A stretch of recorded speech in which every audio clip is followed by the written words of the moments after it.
Hello everyone, my name is Phoebe Liebling and I'm a nutritional therapist and the clinical director of the Natural Nourishment Nutrition Clinic. And my clinical speciality just so happens to be the impact of our nervous system and our stress response on the rest of our health and well-being. So if I had to pick a topic that I'm just a little bit passionate about and loved talking about, gut health, mental well-being, all of that kind of stuff, probably hit the nail on the head as my favourite one there. And fingers crossed by the end of this quick little run through, you will be similarly passionate and empowered and enthusiastic to go out and start adding in a few of my little tips and tricks into your routine to optimize both your gut health and your mental health, because they are everlastingly intertwined. They cannot exist separately from each other. So as a basic point, if we talk about the gut, it's fundamental to all parts of our health and well-being because it is that primary absorption site or interaction site between our internal and external environments. It's where we get all the raw materials to make energy in our body and drive all of the metabolic processes that go on consistently. Whether we're awake, whether we're asleep, our body is just doing stuff all the time. So what we want to do is we want to make sure that as a fundamental point, we give our digestion the opportunity to work as well as it could do. Because if I asked you, as an example, to hop on one leg, spin a couple of plates and recite the alphabet backwards to me, you're either going to drop a plate, you're going to fall over, or you're going to miss a letter. And us eating on the run or not prioritising our meal times is exactly that, but for our digestive tract. And this is why I see hundreds of people come through my doors and talk about acid reflux, bloating and gas. And there's nothing actually wrong functionally. It's just that they aren't eating in a manner that is befitting good gut health. So if you are one of those people who gets those problems or just wants to improve their digestion overall, always make a point to sit down and eat in a calm, quiet environment. If you have to eat at work, at your desk, change it a little bit, move over to the other side. Make sure to actually plate your food up properly. We eat with our eyes, and that sensory interaction with the food that we're about to eat. So chopping, smelling, seeing, sensing means that our digestion actually turns on way before we actually put any food in our mouth. So that basic thing, and then put texture into your food. A lot of the time we eat things that are very soft, and this is partly terrible for our sort of facial skeleton because it needs things to work against and our teeth need to work. But also, if we don't chew, how does the bit lower down know that food's going to come? So something that's crunchy, something that has texture, really important to add those things in. So nuts and seeds, chop up something like a little bit of celery or some cucumber or something and have that sprinkled on top. I often will say to people, right, well, you're going to put broccoli and carrots into your food that you're going to cook. So keep like a little bit to one side and just chop those up and sprinkle them on top and eat them at the beginning, and that crunching will turn everything on. And the other thing to add on to that is bitterness. So anything that makes you salivate, so things like I said, walnuts and pumpkin seeds, or if you've ever seen raw cacao nibs or tried them, you know they're chocolatey, but they're quite bitter. Beetroot, any of your fermented vegetables, ginger, garlic, galangal if you are, exotic with your flavour profiles, fennel seeds, what else? Watercress, rocket, all those kind of like fresh herbs. All of those that trigger salivation are going to do the same all the way down. So it's going to make your stomach acid be produced more effectively. You'll make more digestive enzymes, liver enzymes, your probiotic bacteria will wake up. You trigger what's called the migrating motor complex, which is the consistent contraction of your intestinal muscles that helps you then go to the bathroom properly.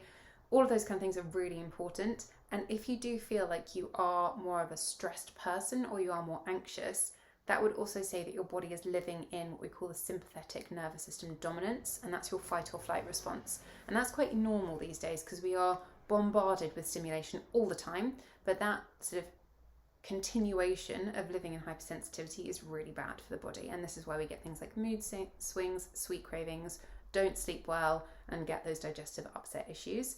One of the quickest ways to swap us into parasympathetic nervous system dominance, which is the other arm, and it's our rest and digest state, is to do elongated exhale breathing.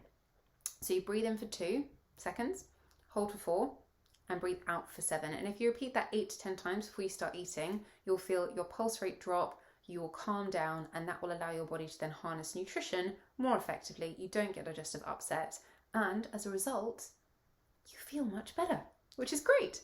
The other side, I guess, leading on from that is the second bit of what digestion is really important for, and that is to get rid of waste. And one of the things that really compromises our mood is if we're recirculating stuff that we don't need anymore. So if you are either going to the toilet too often and too quickly, then your body doesn't have an opportunity to put things into your stool for it to go out with them. Or if you're not going to the toilet often enough, then that stuff is sitting in your colon against a very blood vessel rich membrane, and they just get reabsorbed, and that can make you feel blue, can make you feel nauseous, can make you feel headachy, it can just generally make you feel crummy. So what we want to make sure there is that we are doing those bits higher up that will trigger the digestive system to work effectively as an overall mechanism. But then also make sure your hydration status is really good. We all need to be drinking plenty of plain water per day. And some things like naturally decaffeinated teas, so not decaf tea, like English breakfast or decaf Earl Grey, or decaf green tea, but nettle teas, fruit teas, all of those kind of stuff, they will feed into your water intake, but try and have just plain water some of the time. Squashes and stuff need to go out the window. Try putting in fresh fruit, cucumber, ginger, mint leaves, whatever you fancy to give it a little bit of flavour. And also watch out for drinking too much sparkling water, because adding loads of bubbles into the digestive system, especially when you're eating, is not going to help. It's going to make things churn around and it can make you feel really uncomfortable. As a maximum, I'd have about 330, like a glass, milliliters, or sort of like up to 450 milliliters sparkling water per day. But that's on top of making sure you're achieving like a 1.52 litre intake, unless you're exceptionally tall or doing a lot of exercise when you need more for your requirements. The other thing is think about your fibre intake and the different kinds of fibre. So you get two main types, soluble and insoluble. Your soluble fibre is the sticky stuff, so things like oats and cooked grains and cooked inside of root vegetables, cooked fruits. All of those are going to absorb water. Chia seeds and milled flaxseed, if you use these, are going to be in there as well. They absorb water, they give bulk to the stool, and they help to stick to things to get them out. So if you're a bit sluggish, try adding a bit more of that in. And then insoluble fibre is your kind of your brush stuff. So it tickles the intestinal muscles, it encourages them to sort of contract more effectively. It's like strength training for your stomach.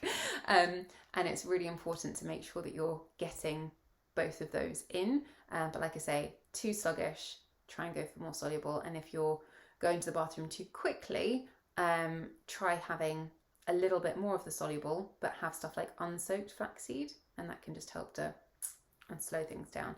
But again, the other big thing that can play into part there is whether you're having lots of coffee or stimulants on an empty stomach, because they are gastric irritants. They cause a spasm and a swish out. And if you say to me that you need your coffee to go to the toilet, I will say to you, that is not a healthy bowel, very unhappy gut, and it will be rather inflamed, so please stop doing it. Which actually leads me very nicely onto the concept of stimulants. So stimulants don't like your mood, and they don't like your gut, and your probiotic bacteria really don't like them either, because what they do is they trigger that stress response, they down-regulate your digestive system overall, and then what will happen is they will crash down later. Your mood will go with it, your blood sugar will go with it, you will then find that you crave sweet things and you'll go on a little bit of a roller coaster. So one of the best things that you can do for your digestive health is half the amount of tea, green tea, matcha, coffee, whatever you're choosing to have, and have it after you've eaten. So between sort of 9:30 and 11:30 in the morning, so before lunch and after breakfast, and stick to a little bit. If you enjoy having caffeine, it's fine. If you need to have caffeine, it's not. It's a crutch, and we shouldn't be relying on these kind of things.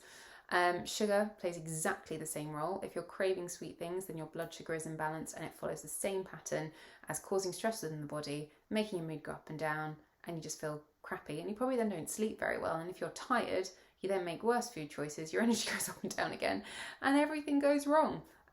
So yes, try and look at stimulants and sugar within your routine and see if you can make them things that you control rather than them controlling you. One of the best things you can do is start your day with a really protein-rich breakfast. So if you are going to have something like porridge or oats, make sure that the carbohydrate of the oats, also always pick rolled oats as opposed to porridge oats, because they've got higher fibre, so they break down more slowly. Pair it with an equal amount of something like yogurt so that you've got that protein there, or you can add a protein powder if you want to. You can crack an egg into the porridge as you're cooking it. I mean, I do this, you might think I'm weird, but it tastes really good, it just makes it creamy. You can add in something like a bit of grated courgette or a bit of cauliflower rice, and that'll give it a bit more fibre. And then put a low sugar fruit, but a small amount on top, so about a cupped handful, berries, pomegranate, kiwi, don't go for bananas, don't go for stuff like that, and then something like a handful of walnuts or pumpkin seeds rather than nut butters, because then you get the crunchy stimulus and it all feeds in better. But also you could do stuff like a really nice whole grain rye bread and have it with hummus or with eggs or with some salmon or some cream cheese and some cucumber and some rocket or some tomatoes, and that would be a really nice combination to start your day on. Try and go savoury if you can, because then it doesn't trigger those sweet needs over the course of the day. I did mention probiotic bacteria, and they are so important to both our gut and our brain health. As a basic point, people who have a better diversity of strains of probiotic bacteria will naturally be more balanced in their mood, have more balanced appetite signalling, and be happier, as just a basic thing. So the way to foster good probiotic bacteria or diversity of probiotic bacteria, is to have lots of different food for lots of different guys. So different horses for different courses. Some love broccoli, but some don't. Some love brown rice. What I get people to do is to get a table with 30 empty boxes in it and say, over the course of the week, I want you to put in all of the different plant-based foods that you eat, because those foods contain prebiotic fiber, which is the food for your probiotic bacteria. So when I say plant-based foods, I mean beans, pulses, lentils, nuts, seeds, whole grains, all of your vegetables, all of your fruit. And actually, when you think about it, or you start doing it, 30 isn't that difficult to achieve if you are varying over the course of the week. It doesn't mean that you have to buy every single thing that's ever been there under the sun and have a different thing every single day. You could have Monday and Tuesday and Wednesday will have a couple of ingredients, and then they start to rotate over the course of the week. But it's like sort of planting a garden with 3 plants in it. It's not going to be a particularly great garden. You want lots of different plants, you want lots of different probiotics. And a way to boost that if you think your levels aren't particularly good or you haven't been varying your probiotic fiber is also to include fermented foods, because they naturally contain probiotics. So that would be anything like your really quality yogurts, also some cheeses, things like fresh miso paste, kefir, kombucha, if you have things like tempeh, which is fermented edamame beans in a cake, and all your sauerkraut and your kimchi and your fermented veg. So adding in a couple of those over the course of the week, maybe trying for like a tablespoon or 2 per day of different ones. You don't have to have them every day, but again, try to see these like feeds into your diet as just ways to foster the internal environment of your gut, and then those probiotic bacteria will talk through the vagus nerve directly to your brain.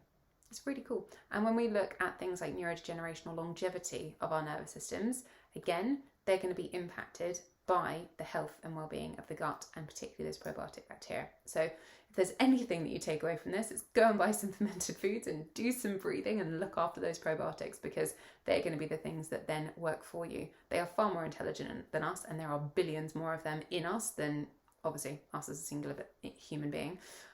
So yes, really, really important.